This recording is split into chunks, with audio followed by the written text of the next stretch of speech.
예, 원장님 화면 보이십니까? 네. 예, 보면은 중앙 상급, 지방 사급, 기타 임원급 이상이라는 구분, 그다음에 그 이하의 구분란에 점수가 이렇게 매겨져 있습니다. 10점, 10점, 8점, 6점 뭐 이렇게. 물음표 있는 그 항에 뭐가 들어있는지 혹시 알고 계십니까? 잘 모르겠습니다. 아, 이걸 모르세요? 네. 감사원에 오래 재직하셨을 텐데요. 그런 기억이 없는 것 같은데요, 저는요. 예, 이게 지금 감사원이 성과관리 지표 중 하나로 제시한 공직비리 적발 실적을 측정하는 측정 산식입니다. 아, 이게 결산 성과 지표 그 말씀하시는 건가요? 예. 자, 그 물음표란에는 파면, 고발, 중징계, 경징계, 수사 요청, 인사 자료 통보 이렇게 되어 있고요.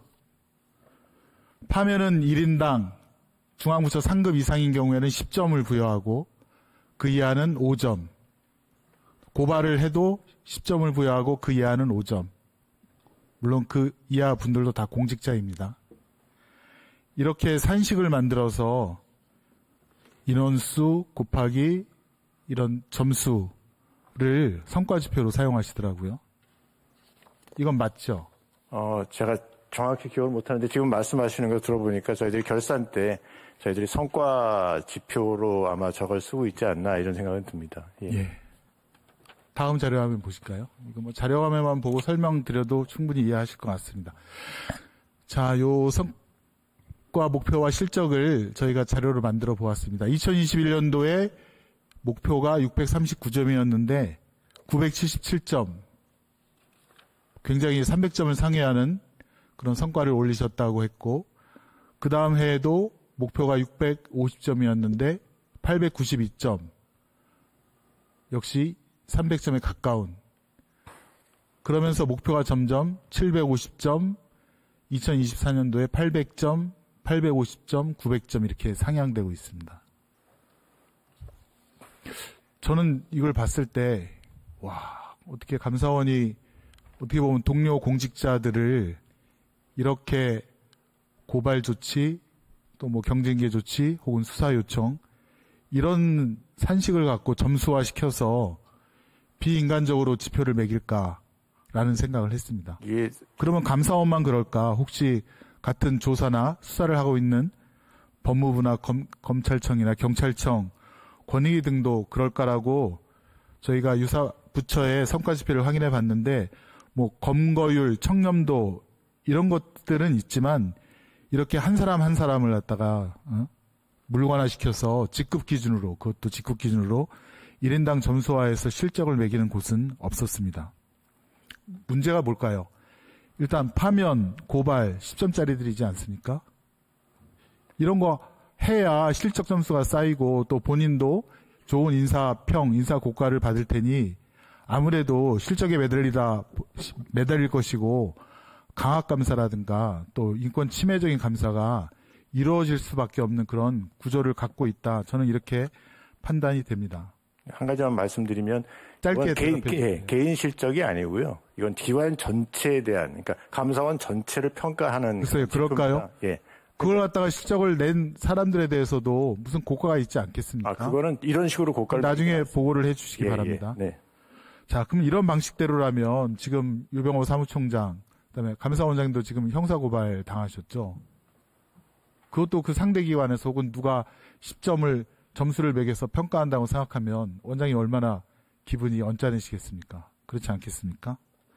다음 자료 화면 보실까요? 그래서 그런지 몰라도 지금 윤석열 정부 들어서 고발, 수사 요청, 수사 참고, 자료 송부 등 이런 동료 공무원들을 수사받게 하는 그런 건수가 굉장히 많이 늘었습니다. 고발은 4건이고요. 수사 요청 45건이고 그다음에 수사 참고 자료 송부는 20건입니다. 공무원 몇 명을 갖다가 지금 수사받게 하신 줄 아십니까? 문재인 정부 공직자들을 229명을 지금 수사받게끔 그렇게 감사원이 한 겁니다. 그만큼 비행위가 있다고 저희들이 판단한 겁니다. 근데 역사는 반복되고 또 순환된다고 혹시라도 다음 정권에서 윤석열 정권 공직자들을 이렇게 수사받게끔 몇백 명을 갖다가 고발 조치한다면, 수사 요청 자료를 조치한다면 그거를 옳다고 받아들이시겠습니까, 원장님? 뭐 그때 또 그런 잘못이 있다면 저희들이 또 그렇게 해야 되겠죠. 지난번 그 법사위 국정감사에도 말씀드렸지만 저 수사 요청과 수사 참고 자료 송부는 분명히 말씀드리지만 헌법상 영장주의, 영장 없이 공직자의 핸드폰이라든가 컴퓨터를 포렌식해서 얻은 자료들을 수사기관에 보내서 수사를 받게 하는 영장주의 위반입니다. 수사기관은 영장을 받아야 할 수 있는 포렌식을 감사원은 상대가 공직자라는 이유만으로 또 감사방해죄라는 그런 강압적인 이유를 들어서 무조건 포렌식을 하게 한 다음에 그 자료들을 수사기관에 다 보내는 그런 영장주의 위반의 일을 하고 있는 것이고요. 그 다음에 개인정보 동의해준 공직자는 감사의 대상으로서만 동의를 해준 건데 수사기관까지 그 동의로 인한 자료들을 넘김으로써 개인정보보호법 위반도 되는 것이고 감사원 시행규칙 자체가 감사원법, 모법인 감사원법을 위반한 무효라는 점을 제가 분명히 말씀드렸습니다. 그것에 대한 법적 평가는 반드시 이루어져야 된다고 봅니다. 예, 법사위 때도 다음 자료 한번 보시죠. 그러면은 고발만으로 또 파면만으로 또 뭐 수사 요청만으로 평가를 냈는데 자료 화면 보고 계십니까? 예, 저쪽 화면으로도 보입니다. 예. 그래서 수사 요청을 하고 고발을 했더니 절반 정도가 불기소가 나옵니다. 범죄 혐의가 없다는 거죠. 공직자 문제 없다는 거죠. 그리고 2021년도에 제기한 것이 지금 아직까지도 처리 중, 결과가 안 나와서 처리 중입니다. 근데 감사원 지표에는 아마 감사원은 고발 조치했다는 걸로 혹은 수사 요청했다는 걸로 포인트를 쌓아서 아까와 같이 우리가 감사 잘했다. 600점이 목표였는데 900점까지 했다라고 합니다. 근데 수사기관에서는 무혐의가 나오고 아직도 애매해서 처리 중인데 그걸 어떻게 성과 실적이라고 해서 국회에 제출한 다음에 그것에 따른 예산을 달라고 하십니까?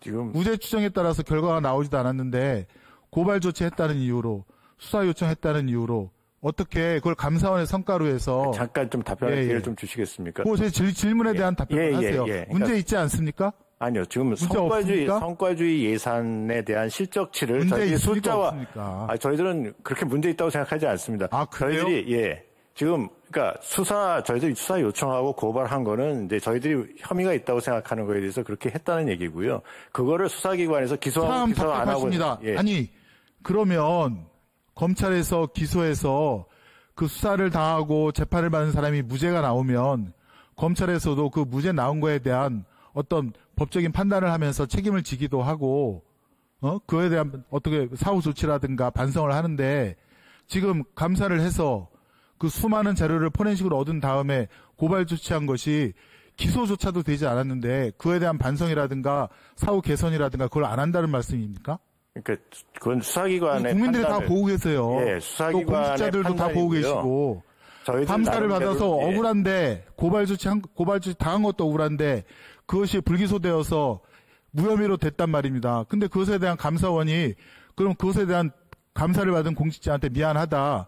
개선 방향을 마련하겠다. 저는 이런 답변을 하실 줄 알았거든요. 아니요. 사실은 지금 하나하나를 놓고 보시면 저희들이 고발이나 수사 요청한 사안들이 그 수사기관에서 봤을 때 좀 경미하다. 저희들은 분명히 금품수수나 이런 게 있다고 하더라도 금액이 작다든지 그렇게 하면 또 수사기관에서 또 그걸 갖다 불기소하거나 또 기소유예를 하거나 다른 걸 할 수 있습니다. 근데 저희들 입장에서는 범죄 혐의가 분명히 왜 이렇게 가전인수격 해석만 하십니까? 아니요. 이제 저희들 나름대로의 기준을 분명히 고발 조치한 사람 가운데 무혐의로 불기소 나온 사람들 많습니다.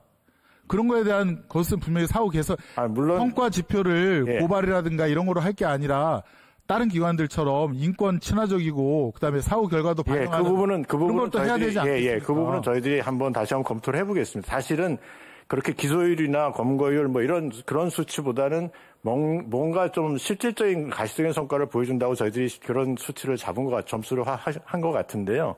그 부분에 대해서는 지금 다시 한번 검토를 해보겠습니다. 제가 판사 시절에 판사들도 가끔 구치소에 들어가서 피고인들 그 수감하는 것이 얼마나 힘든지 체험을 하는데 감사원도 한번 그 역으로 다른 공무원들로부터 감사를 한번 받아보셨으면 좋겠어요. 감사를 한번 받아보시고 이 감사받는 게 이렇게 힘들구나. 또 이거는 좀 억울했다라고 하는 거를 직접 느껴보셔야 그래야 다른 기관 감사할 때 감사받는 동료 공직자들의 심정이랄까 그런 입장도 이해를 하실 수 있을 것 같습니다. 저희들 늘 역지사지 이런 얘기를 저도 많이 들었고 저도 후배들한테 많이 합니다. 자, 그러면 감사원이 할 일을 안 한 걸 한번 제가 지적해 보겠습니다. 자료 한번 보실까요?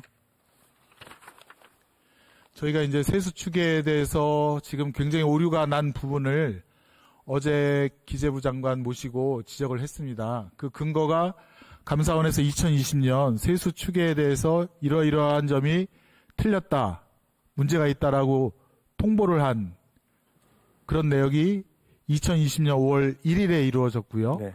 주된 취지는 기재부 자체적으로 하니 자꾸 이렇게 오류가 나서 외부 전문가라든가 초빙을 하고 또 세수축의 모형을 공개하고 네. 또 세수축의 수치인자를 좀 새롭게 바꿔서 좀 더 정확한 모형을 갖다가 만들 수 있도록 하라라고 하는 그 취지가 저기에 들어있습니다. 그렇게 통보한 적이 있습니다. 예. 근데 아직 이것이 개선이 안 된 걸로 제가 답변을 들었고 저희도 그렇게 파악하고 있습니다.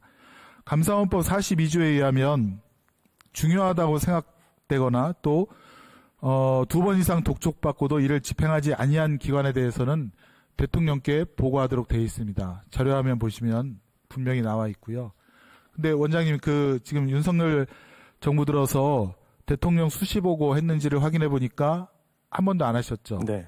이 부분에 대해서는 지금 세수 추계 오차가 3번씩이나 크게 틀린 부분은 원장님이 직접 대통령께 보고하고 개선 방안을 마련하는 것이 마땅하다고 보여지는데 어떻습니까? 지금 어떤 이유로 지금 이행이 되지 않았는지 제가 정확히 보고를 못 받았는데요. 나름 해당 부처에서 이행하기 위해서 무슨 절차를 거치고 있을 거라고 생각을 합니다. 그래서 2020년 5월 1일 날 통보를 하신 거고요. 예. 감사원도 거듭해서 바꾸라고 지적을 했고 국회에서도 계속 이것에 대한 개선 의견이 계속 달았는데도 변하지 않은 것에 대해서는 감사를 담당했던 감사원장님이 직접 이거는 해결까지 할 책임이 있다고 보여집니다. 근데 저희들이 아시겠지만 통보라는 게 자율적으로 처리하라는 뜻의 자율성을 주는 거거든요. 근데 그거를 저희들이 집행 강제력을 갖고 있지는 않습니다. 그래서 물론 그 부처에 따라서 또 법이 바뀌어야 될 부분도 있고 아니면 무슨 내부 규정을 바꿔야 될 부분도 시간이 걸리면은 아니 아까 명백한 오류에 대해서 그런 합니다. 오류가 나온 불기소 사건에 대해서는 자꾸 변명하시면서 이것은 감사원이 감사를 통해서 적발한 것이 제대로 이행이 됐는지 해마다 국정감사라든가 또 감사원의 자체 검토에 의해서 분명히 확인이 되었을 텐데 그것에 대해서는 마냥 그러면 피감기관에 그것에 맡기고 감사원은 그럼 개선되지 않는 부분에 대해서는 그냥 가만히 두신다는 겁니까? 아니요. 말씀이 안 돼요. 아니요. 말이 지금 안 되잖아요. 확인을 해보겠습니다. 하여간 나름대로의 이유가 있었을 거라고 생각하고요. 그 사유는 좀 저희들이 따져서 이행이 되도록 좀 독려하도록 그렇게 하겠습니다. 여기 국회에서